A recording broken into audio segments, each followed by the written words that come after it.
Voici les applications que je vous conseille de télécharger avant de partir en voyage et avant votre croisière. On commence ça. La première application que je vous conseille de télécharger est un VPN. Le VPN est vraiment nécessaire pour vous empêcher d'avoir des petits malfaisants d'accéder à vos données. Moi, j'utilise PIA ici, qui est très facile d'accès. On l'active seulement en pesant sur un bouton. Vraiment facile. Et puis ça nous protège. La chose intéressante à savoir, par exemple, vous allez devoir le désactiver lorsque vous serez à bord et que vous utilisez l'application de la compagnie de croisière. Parce que la plupart du temps, les deux ne sont pas compatibles. Donc, pour le faire, aussi simple que on pèse une fois et puis il est désactivé. Aussi simple que ça. Les deux autres applications à côté qu'on voit ici, c'est les applications douane. On a le CBP MPC, qui est le formulaire de douane pour vous préparer à entrer aux États-Unis. Ça, je vous conseille fortement de le faire dès votre arrivée à l'aéroport. C'est ce qu'ils vous disent de faire, là, pas le faire avant, pour avoir un code QR qui vous permet de passer sur la ligne rapide pour aller passer les douanes après avoir perdu du temps pour la sécurité. On a la même chose pour l'application ArriveCan quand vous revenez au Canada. C'est ce qui a remplacé les formulaires papier. Je ne sais pas si vous vous rappelez, les plus vieux, qu'on devait remplir à bord de l'avion. On cherchait tout le temps, oh, y a quelqu'un qui a un crayon? C'est cette application-là que maintenant, qui ne sert plus depuis la pandémie, qu'à ça, pour pouvoir remplir vos choses. Donc encore là, on rentre les voyageurs. Ça nous permet d'arriver à l'aéroport, dans mon cas Trudeau, et puis passer vers la ligne rapide pour juste valider les informations qu'on vient de rentrer au lieu d'avoir toutes les entrées à l'écran. Et puis pendant ce temps-là, attendre beaucoup de temps pour repasser aux douanes canadiennes. L'application Flight Aware nous permet de voir où est notre avion présentement, surtout quand on attend après. On peut voir dans le ciel exactement son positionnement. C'est encore plus fiable que sur les compagnies les applications de compagnies d'aviation. Donc moi, je l'utilise fréquemment pour pouvoir voir où est-ce qu'est mon vol, surtout quand c'est un escale. Tu veux voir combien de temps tu as pour te rendre à ta prochaine gate. Bien important de savoir ça. Ensuite de ça, les compagnies d'aviation. On rentre notre voyage là-dedans, toujours plus facile. On peut avoir notre carte d'embarquement directement, les avis. Air Canada, ce que j'aime bien aussi, maintenant, ils ont une nouvelle chose que ça suit même tes bagages. Je vous conseille quand même de mettre un AirTag maintenant à l'intérieur, ou si vous êtes Android, le penchant Android pour ça, pour suivre vos bagages, s'assurer qu'ils sont bien avec vous dans votre sac à bagages quand vous êtes sur le point de décoller. Ça aussi, c'est un must maintenant, là, depuis quelques années, d'avoir les AirTags. Mais comme je vous dis, Air Canada ont maintenant cette fonction-là. Ils scannent à chaque fois où est-ce qu'il est rendu votre bagage. Puis même, vous avez un petit pop-up qui vous dit « Ah, votre bagage est rendu à bord ». Donc, c'est très intéressant. Je vous conseille ça. Avec l'application Air Canada, comme vous voyez ici. Ensuite de ça, quand vous arrivez à destination, les applications très populaires, Uber et Lyft. Lyft est un peu moins connu au Québec, mais aux États-Unis, moi, je l'utilise toujours à Fort Lauderdale. Surtout de l'hôtel au port de croisière ou le vice-versa, du port de croisière à l'aéroport. L'avantage, c'est qu'on peut booker directement ou à l'avance ce qu'on veut. Et puis même le type de véhicule qu'on veut, surtout si on est une grosse famille. On peut aller prendre les XL, qu'on appelle, là, et puis voir les prix. En bouquant d'avance, évidemment, vous avez réservé votre place et puis vous êtes capable de sécuriser un prix beaucoup plus avantageux. Donc, je vous conseille de télécharger ces deux applications-là. Ensuite de ça, en dessous, on a l'application Mastercard. Celle-là, moi, je m'en sers pour aller utiliser les lounges d'aéroport. J'ai la carte Mastercard Voyage, donc avec ça, ça me permet d'aller dans les lounges pendant que j'attends. C'est un petit luxe qui est le fun à avoir quand on l'a.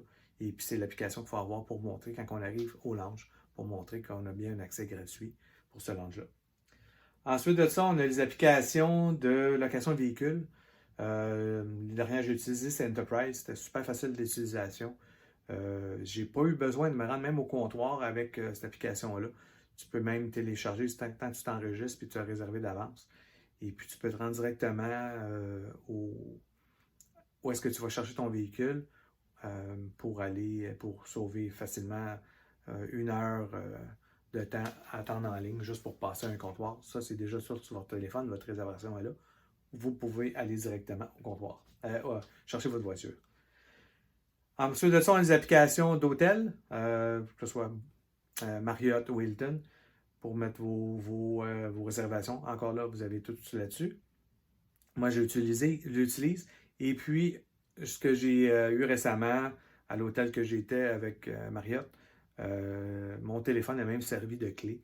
Il y a même la fonction là-dessus qu'on peut servir de clé au lieu d'avoir ta carte pour entrer dans ta chambre. Vive la technologie. Ensuite de ça, évidemment, les applications que je vous dis de télécharger pour les compagnies de croisière. Certaines applications sont nécessaires pour faire votre check-in, dont celle de Royal Caribbean, qui est très importante à télécharger au moins 45 jours avant votre check-in, parce que c'est là que vous réservez votre heure d'arrivée. Un petit truc ici, là. Des fois, il y en a qui mettent une alarme à minuit juste pour pouvoir avoir l'heure la plus tôt, pour pouvoir entrer en premier sur le navire cette journée-là. Donc, à télécharger, vous allez là-dessus vos excursions, vous avez toute l'information nécessaire pour votre semaine de croisière. Comme je vous dis, si vous avez votre VPN, si vous êtes à bord, n'oubliez pas de le désactiver avant pour pouvoir l'utiliser parce que vous allez voir, l'application ne marchera pas. Surtout avec All America, c'est la même chose.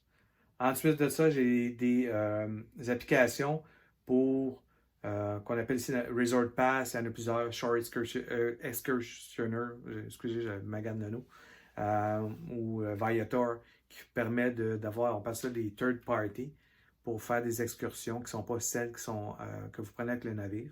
Donc, c'est des choses que vous pouvez booker à l'avance selon votre date. Il y a certaines compagnies, même vous rentrez même votre navire. Et puis, ça vous trouve les excursions que vous pouvez prendre ou les resorts d'hôtels qu'on n'a souvent pas sur les compagnies de croisière. Ça vous permet de prendre un day pass. Je l'ai vu à Bahamas, à San Juan, Saint Thomas aussi. Il y a des choses comme ça qu'on peut utiliser. Pour terminer, si vous utilisez le port de Fort Lauderdale, cette application-là va être utile pour voir quel navire part en même temps que vous. Surtout l'hiver, c'est assez appréciable le nombre de navires qu'il y a en même temps. Moi, Puis ça, vous avez ça un mois à l'avance qui sont à entrer à l'intérieur. Dans mon cas, on peut voir le Freedom of the Sea le 29 septembre et puis le Beyond qui est la même journée. Et puis, vous voyez les terminals de départ, le Beyond est le 25 et le Freedom va être le 18, le terminal de croisière. Donc, ça te donne une idée aussi, au moins tu n'es pas perdu quand tu arrives. Tu sais que c'est le 18 que tu t'en vas. Évidemment, le bateau, le navire est assez gros que c'est dur de le manquer. Mais des fois, il y a plusieurs. La dernière fois que j'ai fait une croisière avec Holland America, il y avait 3 navires de Holland la même journée à Fort Lauderdale. Donc, c'était intéressant de savoir à l'avance à quel port à quel terminal vous quittez. Et puis, la même chose quand vous revenez, vous allez le voir sur lequel, parce que, encore une fois, ça se peut que ce ne soit pas le même que vous revenez quand il y a plusieurs navires. Évidemment, là, dans ce temps-ci, c'est un peu moins pire vu qu'il y a moins de circulation à ce niveau-là. Donc, j'espère que vous avez apprécié ces petites applications-là. Très utiles avant de partir en croisière. Maintenant, le téléphone est rendu indispensable. Steph, dans le futur ici, une application que j'ai oublié de vous parler tantôt, c'est télécharger l'application Google Maps qui va être utile pour aller circuler dans les rues, dans les ports de croisière. Je vous donne un exemple. Vous arrivez au port de San Juan, vous avez le Wi-Fi à bord, vous ouvrez les applications Google Maps et puis là, vous pouvez circuler dans les rues de la ville, zoomer certaines places, comme ça, Google Maps va télécharger qu'est-ce qui est dans vos environs.